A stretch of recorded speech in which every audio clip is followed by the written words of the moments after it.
امام مہدی کا ظہور کب ہوگا، امام مہدی کون ہیں اور کب دنیا میں آئیں گے، تفصیل سے بتا دیں۔ دیکھیں، ہمیں رسول اللہ صلی اللہ علیہ وسلم کی جو صحیح احادیث سے ملتا ہے وہ اتنی بات ملتی ہے کہ آپ صلی اللہ علیہ وسلم ہی کے نسب میں حضرت مہدی ہوں گے، ان کا نام آپ صلی اللہ علیہ وسلم کے نام جیسا ہوگا، قریش میں سے ہوں گے، اور جس دور میں آئیں گے وہ حضرت عیسیٰ علیہ السلام بھی انہی کے بعد فوراً نازل ہوں گے، اس دجال بھی اسی وقت ظاہر ہوگا۔ یہ تینوں چیزیں ایک ہی وقت پہ ہوں گی، دجال، حضرت عیسیٰ علیہ السلام اور حضرت مہدی۔ اور حضرت مہدی دمشق میں مسجد میں نماز کے لیے کھڑے ہوں گے کہ اچانک حضرت عیسیٰ علیہ السلام فرشتوں کے کندھوں پہ ہاتھ رکھ کے دمشق کے مینار پہ اتریں گے، پھر وہاں سے سیڑھیوں سے نیچے آئیں گے کیونکہ دارالاسباب میں داخل ہو چکے ہیں۔ حضرت مہدی ان سے کہیں گے کہ آپ نماز پڑھائیں، وہ انکار کریں گے۔ حضرت مہدی کی اقتداء میں حضرت عیسیٰ علیہ السلام نماز پڑھیں گے اور پھر دونوں کی اقتداء میں جہاد ہوگا۔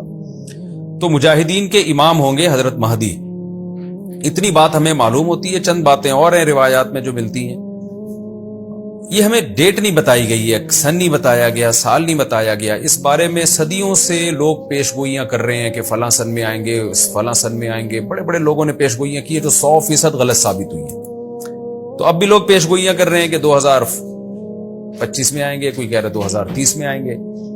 تو گورنمنٹ کی طرف سے کوئی پابندی نہیں ہے، کوئی بھی کچھ بھی کہہ سکتا ہے۔ نبی صلی اللہ علیہ وسلم نے اس کو مبہم رکھا ہے، صحابہ نے مبہم رکھا، نہ صحابہ نے نبی سے تاریخ پوچھی، نہ مہینہ پوچھا، اور نہ نبی نے بتایا۔ اور ایسی چیزوں میں اسلام اس کو مجمل ہی رکھتا ہے، کیونکہ وہ مہینہ آتا اور اس مہینے میں کوئی بھی اٹھ کے مہدی کا دعویٰ کر دیتا تو کنفیوژن پیدا ہو جاتی نا۔ اس لیے ہمیں اس پر مبہم ایمان ضروری ہے، مجمل ایمان ضروری ہے۔ مبہم تو نہیں کہیں گے، مجمل۔ مجمل کا مطلب تفصیل ہمیں معلوم نہیں ہے، بس ہمیں پتہ ہے کہ ایک وقت آنے والا ہے قرب قیامت میں کہ حدیث میں آتا ہے خراسان سے ایک لشکر اٹھے گا اور اللہ اس کو فتح عطا فرمائیں گے۔ حدیث میں آتا ہے کہ مجاہدین لڑیں گے اور اتنی بڑی جنگ ہوگی کہ آپ صلی اللہ علیہ وسلم نے فرمایا کہ 1/3 مجاہدین اس میں جو لڑنے والے ہوں گے وہ شہید ہو جائیں گے، جو اس وقت کے سب سے افضل ترین شہداء ہوں گے، اور 1/3 مجاہدین وہ ہوں گے جو لڑائی کی شدت اور سختی کی وجہ سے میدان چھوڑ کے بھاگ جائیں گے۔ یہ وہ لوگ ہوں گے جن کی اللہ کبھی بھی توبہ قبول نہیں کرے گا، اور 1/3 ہوں گے جن کو اللہ دنیا پہ غلبہ عطا کرے گا، کفر پہ غلبہ عطا کرے گا۔ تو یہ اس وقت پھر حضرت مہدی کی قیادت میں جہاد ہوگا اور پوری دنیا میں امن قائم ہو جائے گا۔ حضرت عیسیٰ ابن مریم بھی اسی وقت نازل ہوں گے، دجال کو قتل کریں گے، اور ایک اور دفعہ، یعنی ایک دفعہ تو اسلام دنیا میں غالب آ چکا ہے، تو ایک اور دفعہ اسلام حضرت مہدی حضرت عیسیٰ ابن مریم کے ذریعے پوری دنیا میں غالب آ جائے گا، اور ہر طرف خیر ہی خیر ہوگی، جزیے کا نظام ختم ہو جائے گا، اور اللہ تعالیٰ اپنی برکتوں کو کھول دے گا، آسمان کی برکتیں، خوب بارشیں برسیں گی۔ ایک روایت میں آتا ہے، ترمذی کی روایت ہے، اتنے بڑے بڑے انار پیدا ہوں گے کہ اس کے چھلکے کو لوگ سائبان کے طور پہ استعمال کریں گے، ایک انگور کا دانہ کئی لوگ نچوڑ کے پیئیں گے، یعنی برکتیں اللہ کی طرف سے ایسی کھل جائیں گی، تو پوری دنیا میں امن ہوگا۔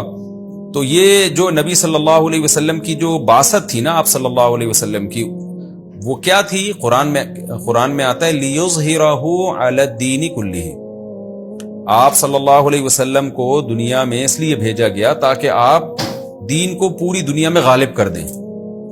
تو ایک دفعہ تو یہ بنو امیہ کے دور میں، اور بنو عباس، اور پھر خلافت عثمانیہ، یہ جو مسلمانوں کی خلافتیں چلی ہیں، تو بنو امیہ اور بنو عباس کے دور میں تو اسلام پھیل گیا تھا، پوری دنیا، جتنی بھی مہذب دنیا تھی اس میں اسلام ہی اسلام تھا، یعنی اسلامی حکومت تھی۔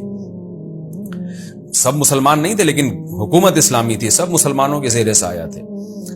تو اللہ تعالیٰ اب پوری دنیا میں کیفیت کے لحاظ سے، کمیت کے لحاظ سے، کوانٹٹی کوالٹی دونوں لحاظ سے اسلام کو دنیا میں غالب کرے گا۔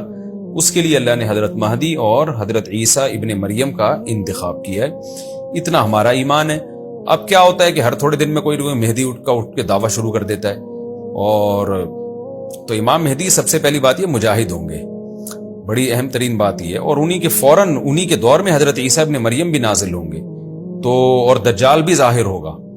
تو اس لیے یہ تینوں چیزیں ایک ساتھ ہیں، اس لیے ان کو پہچاننے میں اہل اسلام کو دشواری نہیں ہوگی۔ حضرت مہدی کو تو لوگ خود تلاش کریں گے، ان کی علامتوں میں سے یہ بھی ہے، وہ دعویٰ نہیں کریں گے، لوگ اہل اللہ، بزرگان دین، علماء ان کو خود تلاش کریں گے۔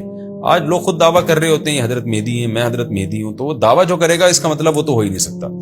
تو اس لیے ہمیں اس ٹاپک کو ختم کر دینا چاہیے، اس سینس میں کہ ختم کر دینا چاہیے کہ جو دعوے کر رہے ہیں نا کہ کل آ رہے ہیں، پرسوں آ رہے ہیں، فلاں سن میں آ رہے ہیں، اس سینس میں اس ٹاپک کو ہمیں ختم کر دینا چاہیے۔ ہاں جتنا احادیث میں ہے اس کو بیان کرنا چاہیے، اور جو لوگ بھی خلاف سنت ہوتے ہیں وہ تو حضرت مہدی ہو ہی نہیں سکتے۔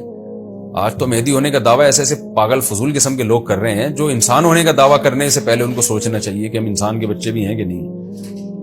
اچھا، یہ بھی انہوں نے پوچھا ہے کہ کیا امام مہدی نبی ہوں گے؟ امام مہدی نبی ہوں گے یا صحابی؟ اس بارے میں وضاحت فرما دیں۔ نہ وہ نبی ہوں گے نہ صحابی ہوں گے، کیونکہ صحابی تو وہ ہوتے ہیں جنہوں نے اسی زندگی میں آپ صلی اللہ علیہ وسلم کو ایمان کی حالت میں دیکھا ہو۔ حضرت مہدی اور نبی کا زمانہ تو صدیوں کا فاصلہ ہے اس کے درمیان، تو نہ تو نبی ہوں گے نہ صحابی ہوں گے، نیک ہوں گے، بزرگ ہوں گے، بس مہدی کا معنی ہدایت یافتہ، سیدھے راستے پر ہوں گے۔